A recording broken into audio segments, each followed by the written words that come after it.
Today is July 10th, 2018. Great news. Donald Trump has pardoned the two Oregon ranchers who were put in prison for terrorist arson. And I'm talking about Dwight and Steven Hammond. They have both been pardoned.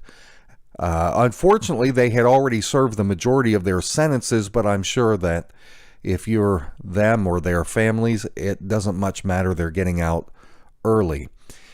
Let me read just a couple paragraphs here from the New York Times article. President Trump on Tuesday pardoned a pair of Oregon cattle ranchers who had been serving out sentences for arson on federal land, sentences that set off an armed occupation of the Malheur Wildlife Refuge in 2016. Dwight Hammond, now 76, and his son Steven Hammond, 49. Inspired an anti-government group's battle with the federal government over its control of rural land in Oregon. The occupation of the Malheur National Wildlife Refuge resulted in the death of a rancher from Arizona. And they're referencing Lavoy Finicum here. So in a nutshell, I'll just sum this story up for those who are new to it.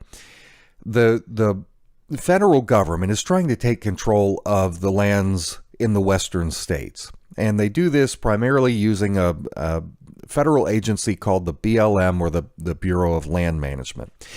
What the Bureau does is they go into areas where residents own the property and they try and force the residents off the property. They'll offer to buy the land, but if the ranchers don't want to sell, then they start litigation. They will sue them for any reason they can come up with. And so this particular family, the Hammonds, they didn't want to sell their properties. They were the last ranchers standing in their area. About 100, over the decades, about 100 ranchers either sold their properties to the BLM or they just gave up the fight because they couldn't afford the ongoing litigation by the federal government. But the Hammonds held out. So the federal government went after them for something they did that was a very, very common standard practice among any of these ranchers, and that was using backfires to burn part of their properties, burn all the foliage and everything off, so that when wildfires get started, because of lightning strikes or whatever else, the raging wildfires will not come and burn down the rest of their land and burn down their houses and everything and destroy their vast cattle ranches. So they did this, and the fire burned some of the just wild lands out there that were owned by the federal government. They didn't have anything on it. There weren't trees. These are just like flat desert lands, sagebrush and stuff like that. So the federal government accused them of being terrorists and took them to court. The Hammonds were, the government wanted them to go to prison for at least 5 years, which was the mandatory minimum sentence for terroristic arson. But these are just regular ranchers. The judge and the jury knew that this was just bullcrap. The jury found the Hammonds not guilty of virtually every charge that the government accused them of, but because the Hammonds said, yes, we're the ones that started the fires, we did it intentionally, they found them guilty of the charge of having started a fire. The government wanted them put away for at least 5 years. The judge said, absolutely not. That's a violation of the constitutional prohibition against cruel and unusual punishments. The judge acknowledged this is something that all the ranchers do. It's unfortunate that it spread a little bit beyond, leaked onto some federal lands there, but there was no intent. This was not terrorism. So what he did was he gave the older man, Dwight, about a month in prison. Steven served a year in prison. And that's it. They got out. I mean, even that sentencing was unfair, but they got out. Well, right before the statute of limitations was about to run out on this charge, the federal government decided to go after them again for the exact same thing. So they took them back to court and they argued that Because the original mandatory minimum was set aside, these men should be sent back to prison for the full duration of their the 5-year mandatory minimum. And so there was a new judge in the case, and that's exactly what happened. They sent Dwight and Steven back to prison, and part of this litigation included the BLM having the right of first refusal, meaning if the women couldn't keep the ranch running in their absence and had to sell it, then they were obligated to give it to the BLM first. So this is a dirty tactic. And this is what inspired Ammon Bundy and Lavoy Finicum and all the other people who formed the Citizens for Constitutional Freedom. They went out to Harney County in Oregon, and we know the rest of that story. So fortunately, Donald Trump has pardoned these men. And I think that's a very good thing, very good decision. Really, the credit, if it's going to go to any politician, should go to Representative Greg Walden, who is a Republican there in Oregon, member of Congress, who has been fighting for this for a very long time. Greg Walden has pushed really hard to get this pardon for Dwight and Steven Hammond, and he has spoken directly to President Trump several times about this, pushing Trump to carry out this pardon. So while I again thanks to President Trump, but also let's not forget to credit Representative Greg Walden for the great work that he did, and for the work that so many people on the ground, like Ammon Bundy and Lavoy Finicum, these men who risked their lives, and in Lavoy's case, gave his life to take a stand in defense of the Hammonds and in defense of the rest of us who are being subjected to these very heavy-handed tactics by our federal government. Unfortunately, Stephen had already served 4 years of his 5-year sentence, and Dwight had already served 3 years, so it didn't shave a whole lot of time off, but still, I'm glad that they're out. And for those of you who are totally new to the issue of the Western land problem and what the federal government is doing out there, what I'll do is attach an old video that I did. I think this is back in January or so in 2016. It's not great quality. The audio is pretty rough, but you're welcome to listen to it. And it tells the story a little bit more of the Hammonds and why this was such a big issue. This is all part of the effort to take a stand against the oppression of the federal government as it cracks down harder and harder on innocent citizens like us.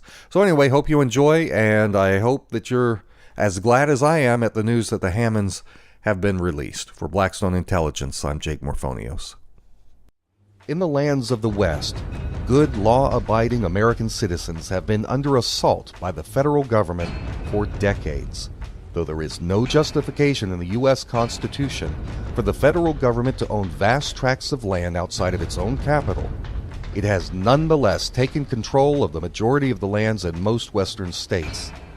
In the state of Nevada, for example, the federal government claims to own 85% of all the land in the state, and in Oregon, more than 50% of the land is claimed. But these high percentages do not satisfy the federal government, which, with its insatiable appetite for ever more control over the natural resources of the people, uses the heavy hammer of government power to wrest control of private property from the hands of the citizens to whom it rightfully belongs. Harney County in Oregon is approximately 10,000 square miles.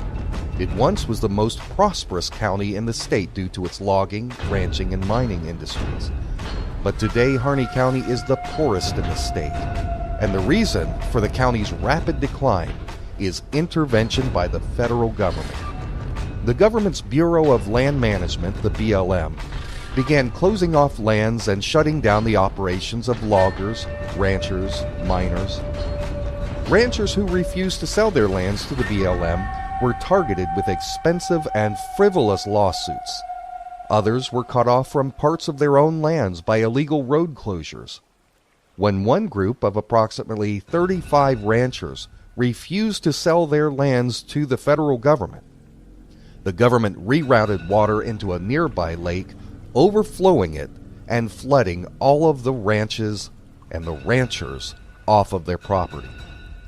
The BLM also started fires that burned down the homes and corrals of other ranchers. Tens of thousands of acres from more than 100 ranches acquired by these nefarious tactics were added to a government bird sanctuary called the Malheur Wildlife Refuge. And that is where our story begins. Harney County, Oregon, January 2nd, 2016. Dwight and Steven Hammond were two local ranchers who had been sentenced to prison after a long and grueling legal battle with the BLM. After serving their time and being released from prison, the government took them back to court for the exact same charges to demand that the men serve a lot more time. And the government won. A group of concerned citizens gathered in Burns, Oregon to protest the cruel treatment of the Hammonds. But rather than go home once the protest was over, a group of them drove to the vacant office buildings at the Malheur Wildlife Refuge and made it their base of operations, which they named the Harney County Resource Center. Their plan was to use the on-site property records to return stolen lands back to the rightful property owners. Afterward, the remaining refuge lands would be turned over to the control of the Harney County government in cooperation with the local Burns Paiute Indian tribe. On January 4th, an Arizona businessman named Ammon Bundy strode forward through the snow to speak to a throng of anxious reporters outside the resource center. He said, "Many of you have asked us what our name is. Other than just thinking of ourselves as citizens that care and who feel like it's time that we make a stand to protect our human rights, we didn't really know what to say. But we felt that we should give ourselves a name, at least for identification in news reports. That name is Citizens for Constitutional Freedom." As camera shutters clicked and reporters scribbled notes, Ammon continued, "Our purpose, as we have shown, is to restore and defend the Constitution so that each person in this country can be protected by it, and so that prosperity can continue. We love our country. We love the people in it. We know that we are struggling to know what to do as a nation. And many times, in many ways, we are dividing as a people. We hope that we can restore those things that can unite us to protect individuals and not forget about how important each person is and how each person has the right to live in liberty and has the right to own property and to be able to reap the fruits of their own labors." With those words, the Citizens for Constitutional Freedom was born.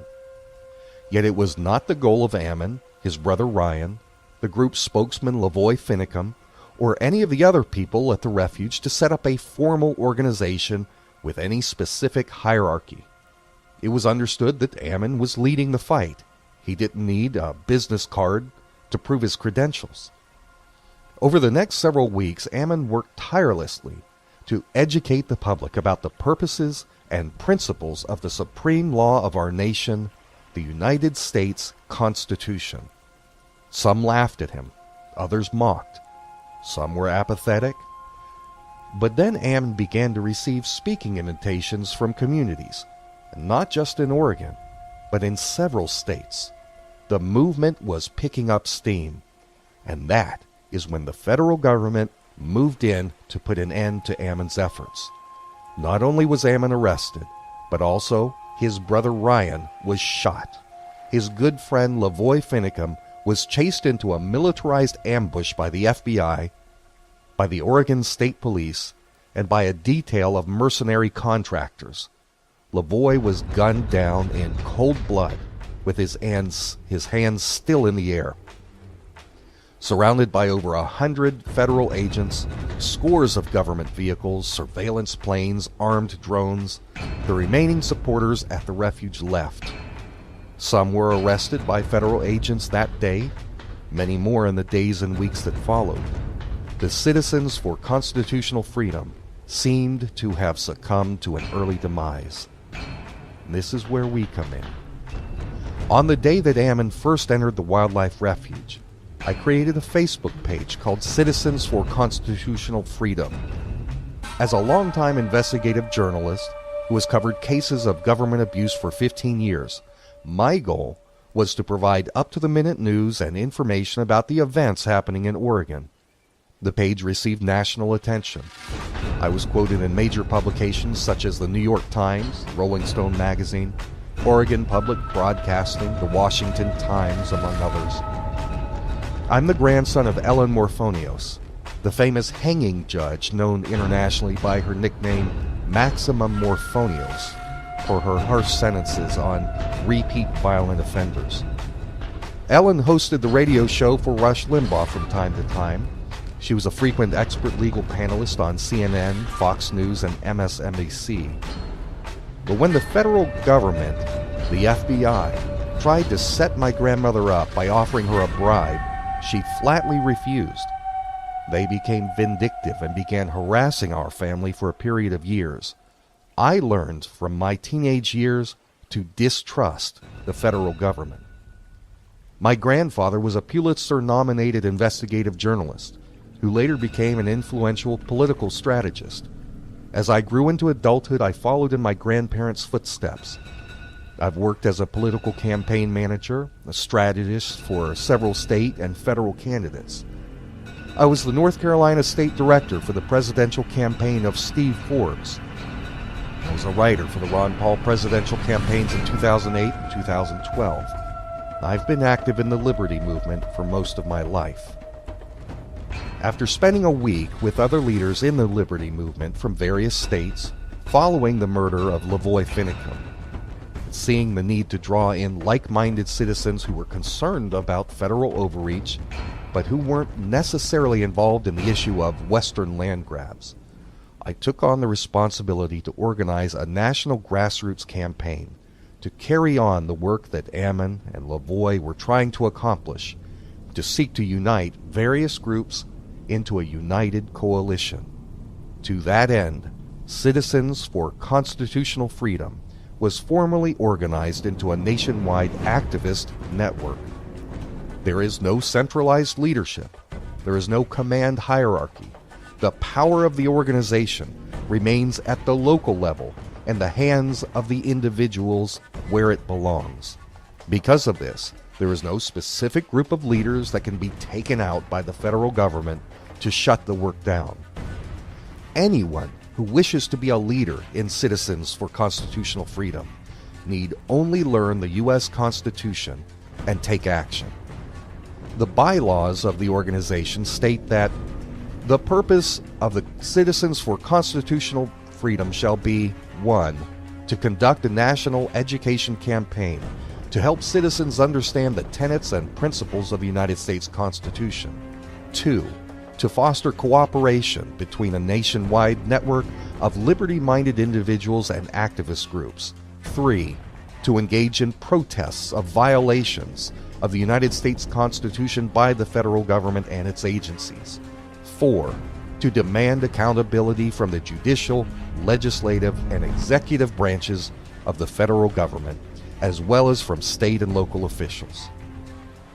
To accomplish these goals, we invite all people and all like-minded groups who share their concern for the ever-growing tyranny and overreach of the federal government to join us. Who affiliates with us?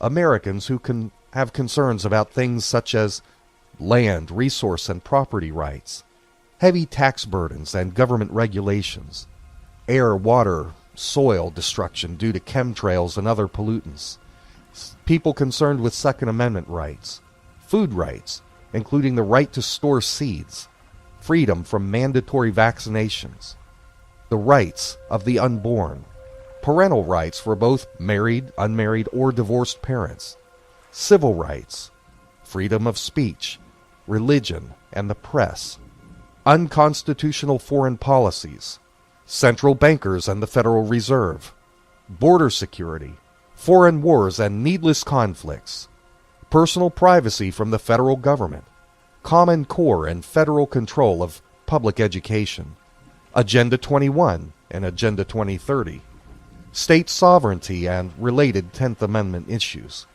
crackdowns on parents who choose to homeschool their children, tort reform and mandatory minimums, the failed war on poverty, the failed war on drugs, and the failed war on terror, unaccountable federal politicians and bureaucracies, and the militarization of local police and sheriff's departments by the federal government.